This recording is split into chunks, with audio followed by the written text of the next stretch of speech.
Printemps de l'optimisme.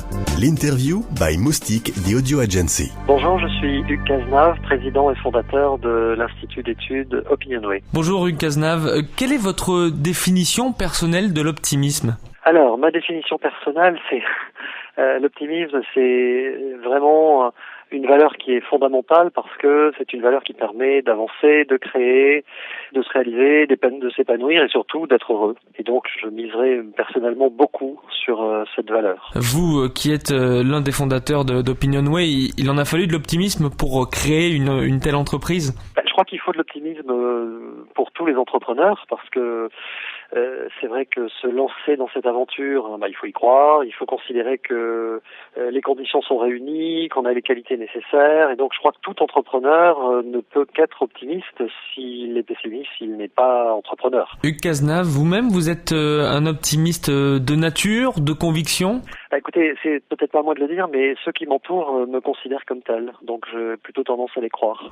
C'est facile de rester optimiste quand la plupart des sondages dont nous parlons dans les médias en France sont pessimistes. Alors, si on essaie d'analyser l'opinion sur ce registre de la confiance, de l'optimisme, du moral, en fait, si on veut être tout à fait précis, je veux dire que c'est vrai qu'il y a beaucoup de pessimisme, mais c'était plutôt un pessimisme macroéconomique et macrosocial. C'est-à-dire que les Français, notamment quand on les compare avec d'autres pays, se considèrent comme pessimistes, mais plutôt sur leur pays, sur l'avenir de leur pays, sur l'avenir ou l'avenir de l'Europe, par exemple.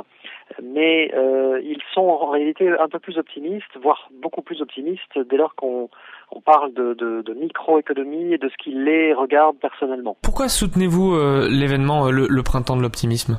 Parce que en réalité, chez Opinionway, on pourrait dire qu'on est des experts, non pas de l'optimisme, mais en tout cas de la confiance.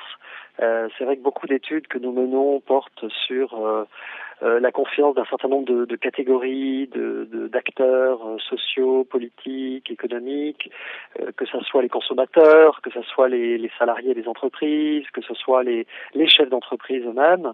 Et quand on analyse la confiance, on comprend assez rapidement que pour que ce pessimisme régresse et pour qu'on renoue avec un optimisme dominant, il faut des initiatives fortes, il faut des effets d'entraînement.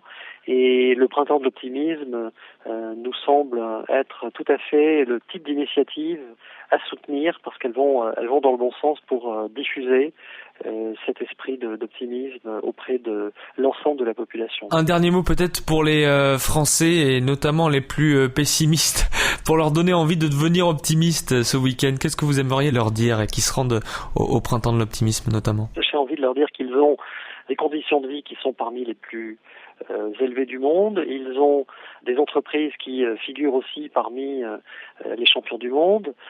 Ils ont une qualité de vie, un pays, des paysages, des monuments, un patrimoine architectural, artistique qui est probablement l'un des plus riches du monde.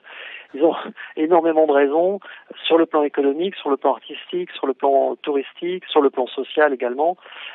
S'ils se comparent avec les autres citoyens du monde, pour avoir de bonnes raisons d'être optimistes. Tous les podcasts à découvrir sur printempsdeloptimisme.com